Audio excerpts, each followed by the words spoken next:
ದಟ್ಟ ಮಂಜಿನಿಂದ silicon city Bengaluru ಜನರು ತತ್ತರಿಸಿ ಹೋಗಿದ್ದಾರೆ. ಬೆಂಗಳೂರಿನಲ್ಲಿ ಕನಿಷ್ಠ ತಾಪಮಾನ 12 ಡಿಗ್ರಿಗೆ ಇಳಿಕೆಯಾಗಿದೆ. ಎಚ್ಎಎಲ್ ವ್ಯಾಪ್ತಿಯಲ್ಲಿ 13 ಡಿಗ್ರಿ ಸೆಲ್ಸಿಯಸ್ ತನಕ ತಾಪಮಾನ ಇಳಿಕೆಯಾಗಿದೆ.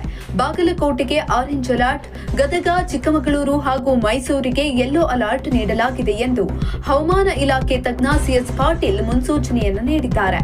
ಥಂಡ ಹೊಡೆದ ಉತ್ತರ ಕರ್ನಾಟಕ ಜನರು ವಾಕಿಂಗ್ಗೆ ತೆರಳದಂತೆ ಮನವಿಯನ್ನ ಮಾಡಲಾಗಿದೆ. ರಾಜ್ಯದಲ್ಲಿ ಮೈಕೊರೆಯುವ ಚಳಿಯಿಂದ ಜನಜೀವನ ತತ್ತರಿಸಿದೆ. ಅದರಲ್ಲೂ ಉತ್ತರ ಕರ್ನಾಟಕ ಭಾಗದ ಜಿಲ್ಲೆಗಳು ಥಂಡ ಹೊಡೆದಿವೆ. ಚಳಿ ಹೆಚ್ಚಾದ ಹಿನ್ನೆಲೆ ಉತ್ತರ ಕರ್ನಾಟಕದ 9 ಜಿಲ್ಲೆಗಳಲ್ಲಿ ಹವಾಮಾನ ಇಲಾಖೆ ಆರೆಂಜ್ ಅಲರ್ಟ್ ಘೋಷಣೆ ಮಾಡಿದೆ.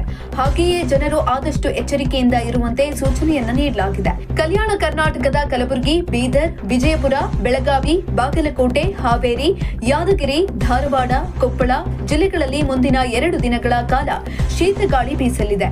ಈ 9 ಜಿಲ್ಲೆಗಳಲ್ಲಿ ತಾಪಮಾನ ದಿಢೀರ್ ಕುಸಿತ ಕಂಡಿದ್ದು, ಇನ್ನು ತಾಪಮಾನ ಕುಸಿಯುವ ಸಾಧ್ಯತೆ ಇದೆ. ವಿಜಯಪುರ ಹಾಗೂ ಯಾದಗಿರಿ ಜಿಲ್ಲೆಗಳಲ್ಲಿ ಅತಿ ಕಡಿಮೆ ತಾಪಮಾನ ದಾಖಲಾಗಿದೆ. ವಿಜಯಪುರ ಜಿಲ್ಲೆಯಲ್ಲಿ ಕೇವಲ 7 ಡಿಗ್ರಿ ತಾಪಮಾನ ದಾಖಲಾಗಿದ್ದು, ಜನರ ಜೀವನ ತತ್ತರಗೊಂಡಿದೆ. ಕಳೆದ 10 ವರ್ಷಗಳಲ್ಲಿ 2ನೇಯ ಬಾರಿಗೆ ತಾಪಮಾನ ಕನಿಷ್ಠ ಮಟ್ಟವನ್ನು ತಲುಪಿರುವಂಥದ್ದು. ಇನ್ನು 2023ರಲ್ಲಿ ವಿಜಯಪುರದಲ್ಲಿ 6.5 ಡಿಗ್ರಿ ಸೆಲ್ಸಿಯಸ್ ತಾಪಮಾನ ದಾಖಲಾಗಿತ್ತು. ಈಗ 7 ಡಿಗ್ರಿ ಸೆಲ್ಸಿಯಸ್ ತಾಪಮಾನ ದಾಖಲಾಗಿದೆ. ಇನ್ನು 2 ದಿನಗಳ ಕಾಲ ಶೀತಗಾಳಿ ಬೀಸಲಿದ್ದು, ತಾಪಮಾನ 6 ಡಿಗ್ರಿ ಸೆಲ್ಸಿಯಸ್ಗೆ ಕುಸಿಯುವ ಸಾಧ್ಯತೆ ಇದೆ ಎಂದು ಹವಾಮಾನ ಇಲಾಖೆ ಮಾಹಿತಿಯನ್ನು ನೀಡಿದೆ.